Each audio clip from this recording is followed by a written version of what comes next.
Amém? Glória a Deus.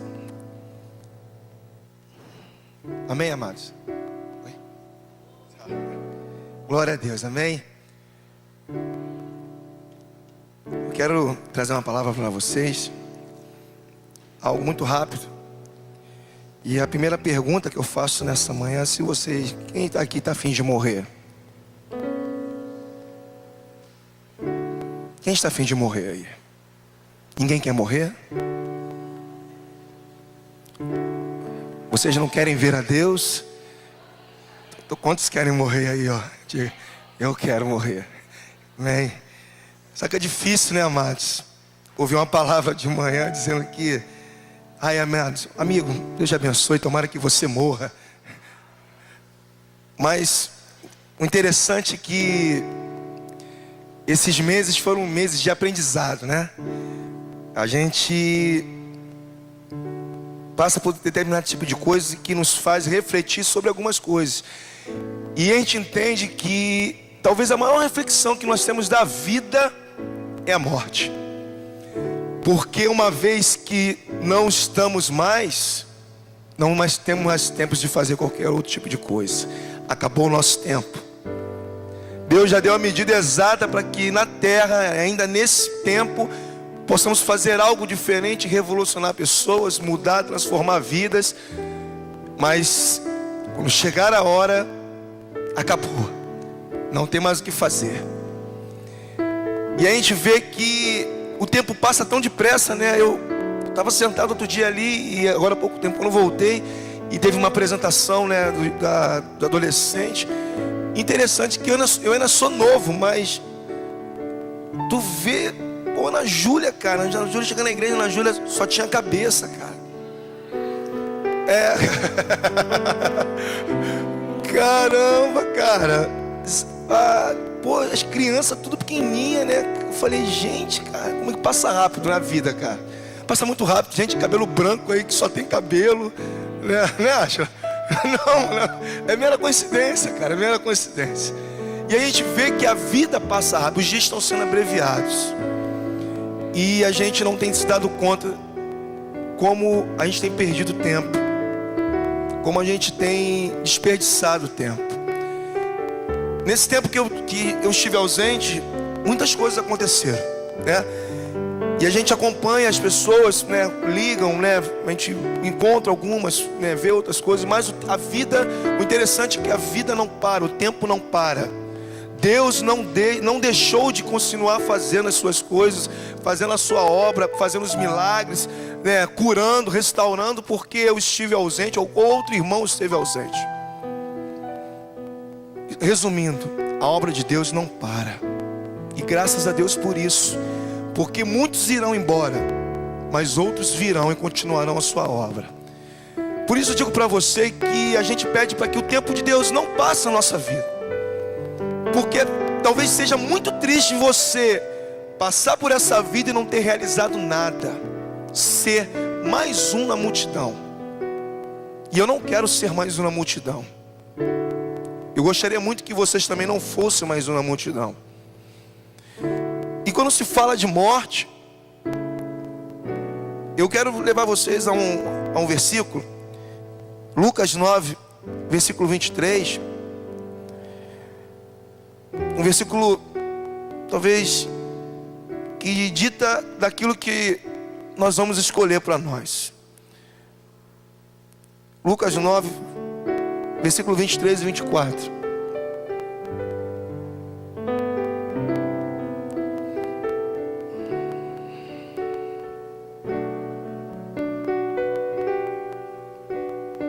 Acharam? Amém? Ele diz o seguinte: em seguida, dizia a todos: se alguém quer vir após mim, o que diz aí? Negue-se a si mesmo. Tome o quê? Tome a sua cruz e siga-me. Pois quem quiser salvar a sua vida, perdê-la-á. Mas quem perder a sua vida por amor de mim, esse a salvará. O interessante é que a minha Bíblia diz no versículo 23 talvez algo interessante que saltou aos meus olhos. Ela diz o seguinte: se alguém quer vir após mim, negue-se a si mesmo.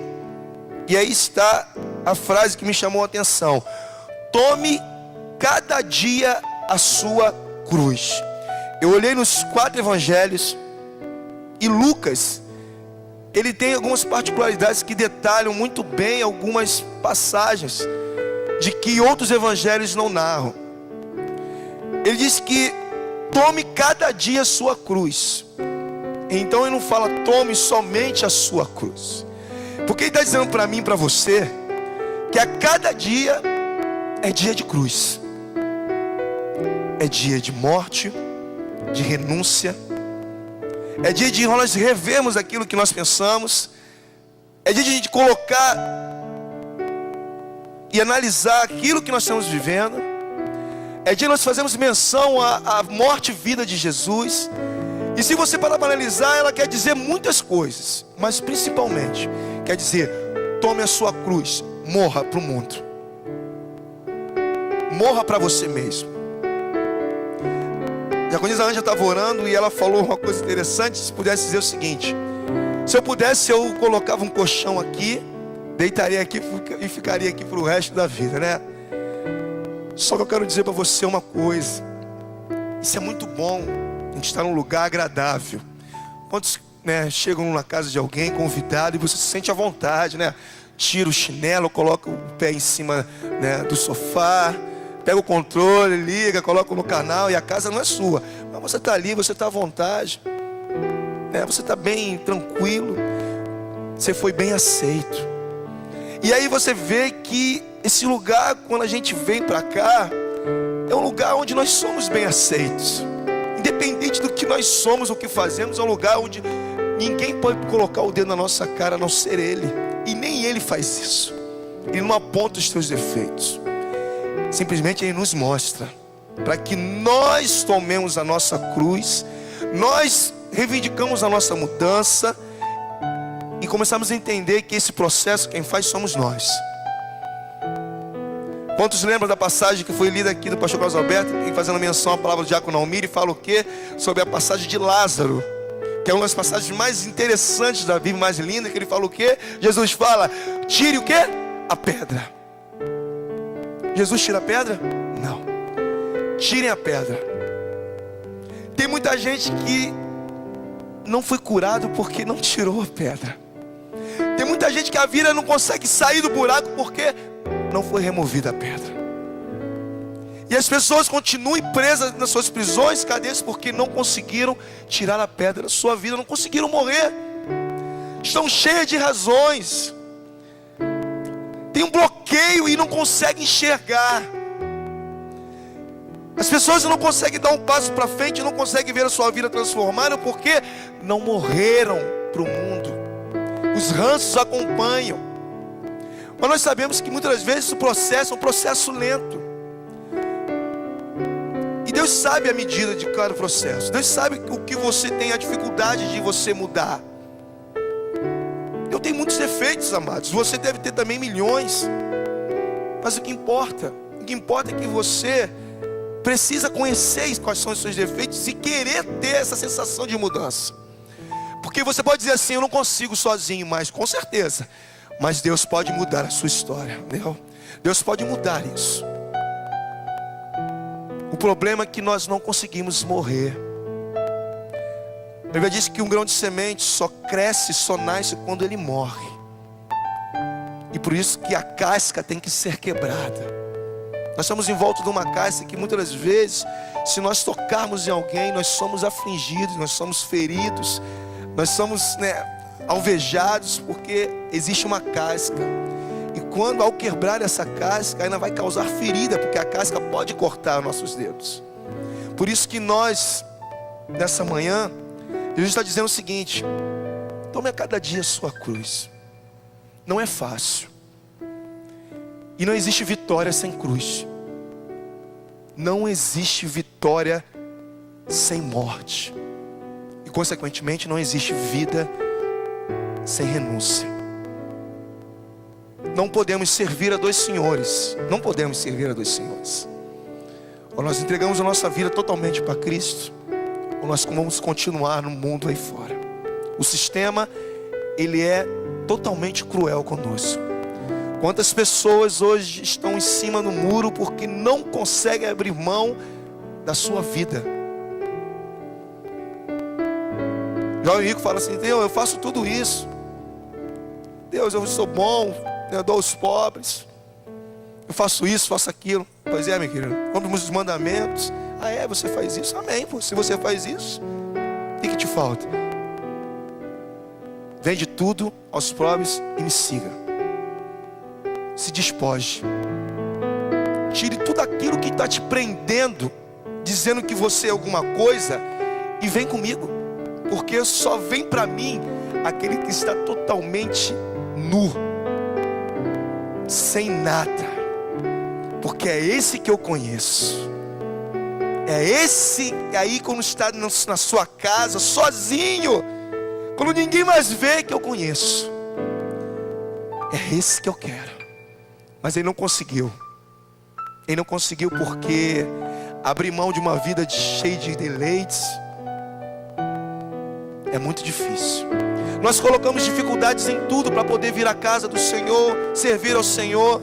E uma coisa interessante, eu queria que você colocasse, antes de nós terminarmos, e dizer para você que existe uma esperança para nós. Existe uma esperança para nós. A Bíblia diz no capítulo de Deuteronômio, versículo 30, capítulo 30, 19, olha aí, Deus é muito claro quando diz para o povo de Israel: olha, eis que pondo diante de ti tantas coisas, se guardarem os mandamentos, se fizerem isso, se fizerem aquilo. E ele começa a nos mostrar alguns pontos de que para que nós pudéssemos ir bem na nossa caminhada. E uma das coisas que ele diz que talvez norteie toda a nossa vida, e que vai dizer para você e para mim como nós devemos andar, é o seguinte: 30:19 diz o seguinte: o céu e a terra tomam hoje por testemunho contra ti, de que pus diante de ti a vida e a bênção e a... Aí ele diz: escolhe, pois, o que? A vida, para que vivas tu e a tua descendência. Não está falando para você só viver, não. Ele está falando assim, que a responsabilidade é maior, para que eu viva e toda a minha família. Toda e a sua família. Então é muito mais sério. A responsabilidade nossa não se diz quando nós somos hoje, temos uma família e nós somos colunas e cabeças da nossa casa. A responsabilidade dobra. Por quê? Porque nós temos responsabilidade sobre os nossos. Ah, mas você pode levantar e dizer: ah, mas a salvação individual é individual. Só que aquele que a Bíblia diz, aquele que sabe o bem, sabe fazer o bem e não faz, ele é o que? Pior do que o que? Do que um pecador. Se está em nós o bem, por que não fazer? Se nós conhecemos a palavra, por que não abençoar? Por que não trazer vida em vez de morte? Porque em vez de não trazer realmente, agregar em vez de desunir. Como foi falado, as pessoas não querem, estão muito preocupadas com fofocas, com várias coisas que não tem nada a ver com o reino de Deus. Quantas pessoas, amados, se você conhece, eu conhecemos, que estão por um fio.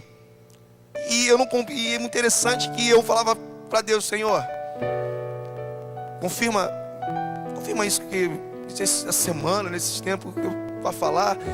E a Ângela foi muito feliz quando ela falou: Senhor, eu não aceito que as pessoas estão felizes em casa. Eu não aceito isso. As pessoas estão felizes por estar nos seus lares agora, pela manhã ou à noite, e não poder presenciar essa presença gloriosa de Jesus, de não estar com seus irmãos congregando, de poder agradecer ao Senhor, porque eu digo a você com propriedade que o que me mata é a ausência da presença de Deus. Estar na igreja, mas eu posso estar na minha casa e estar feliz com Jesus. Só que você fere um dos mandamentos de Deus, que quando Ele diz: congregai-vos e ajuntai-vos, porque na unidade o Senhor ordena bênção. Tem coisas que Deus vai falar conosco somente aqui, na unidade. Na coletividade Deus fala conosco, o ser individual. E a gente vê que a gente perde esses momentos. A gente perde esses momentos de podermos chegar aqui na casa de Deus e hoje eu quero agradecer ao Senhor com os meus louvores. Eu não quero saber quem está ao redor de mim. Eu quero agradecer ao Senhor, quero louvar ao Senhor, quero extravasar, eu quero poder, Senhor, não importa como é que eu estou, o que eu estou fazendo, o que eu estou passando, eu quero dizer para o Senhor o seguinte: quebra a minha vida e me faz de novo, Senhor. Me faz um ser novo. Quebra esses conceitos mundanos aí que nós temos vivido dentro das igrejas. A igreja, em vez de sair, o mundo está entrando. Estamos achando as coisas mais normais possíveis dentro da casa de Deus. A gente acha que é tudo comum, tudo normal, e estamos esquecendo os princípios estabelecidos pela palavra do Senhor. Estamos nos conformando, como diz a Bíblia: não vos conformeis com esse mundo, mas transformados pela renovação da vossa mente. Nós estamos nos conformando com as coisas que nós temos visto e tomamos a forma da forma. É normal, virou normal. E aí o que acontece? É igual um carro vazio. Um carro, você vai viajar, e você precisa o que para você viajar? O mínimo indispensável que você precisa ter para uma viagem longa é ter combustível. Amém ou não amém? Combustível, né? Combustível. Você vai fazer uma viagem longa e você vai abastecer, já se programando daquilo para onde você vai chegar, para certo lugar você poder recompletar. Assim é a nossa vida. Você hoje abastece, e se você vai andando, se você não completa, a tendência esvaziando, e você acha que está bom, e você vai, quando você vê, já está no limite, aí você não abastece. O que acontece com o carro? O carro para. As pessoas não se queixaram, não se deixaram entender que é preciso reabastecer. Tem muita gente que o carro já parou, estão precisando de reboque espiritual, estão precisando de ajuda. Só que você, nessas horas, você vê que como as pessoas, né, e você já deve ter visto, como eu vi, as pessoas passam: ei, irmão, me ajuda aqui, o carro, no meio da estrada. Ninguém quer se arriscar, amado. Está perigosa a estrada aí no meio do caminho. Vou parar nada, pô, posso ser assaltado. Ih, para nada, pô. É ruim, o cara vai começar a falar mal de todo mundo aí. Quero ouvir isso não, pô. Assim é a vida, amados. E assim é a nossa vida. Por isso, nessa manhã, para terminar, coloca seus olhos aí no João, capítulo 11, versículo 25.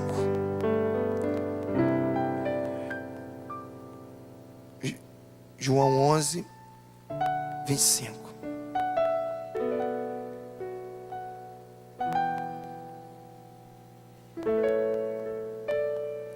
Todos abriram? Diz o seguinte: eu sou a ressurreição e a vida. Quem crê em mim, ainda que morra, viverá. E todo aquele que vive e crê em mim, jamais morrerá. Tu crês? Quantos creem que ainda morto, você não pode reviver? Então você não aceite essa palavra de que nem para a morte tem jeito. Eu faço parte de um Deus que até para a morte tem jeito, amém? Você crê que Deus pode mudar a sua história? Amém ou não amém? Você crê que ainda que no fundo do poço Deus pode te resgatar e te colocar sentado nos lugares celestiais? Amém ou não amém? Sabe por quê? Porque como falou, Deus não desiste de ninguém. Quanto mais de você que está sentado aí nessa cadeira. Se você veio até aqui nessa manhã, é porque você sabe que Deus ainda tem muito mais para fazer na tua vida do que tem feito. Não se conforme com a vida que você tem levado diante de Deus. Porque eu sirvo um Deus que, ainda que no seu, lá atrás, no Antigo Testamento, realizou tantos milagres, e eu sei que Ele está vivo e ainda pode fazer muito mais para mim e para você. Amém ou amém? Se você recebe essa palavra, então aplauda o Senhor bem forte. Amém? Aleluia. Amém.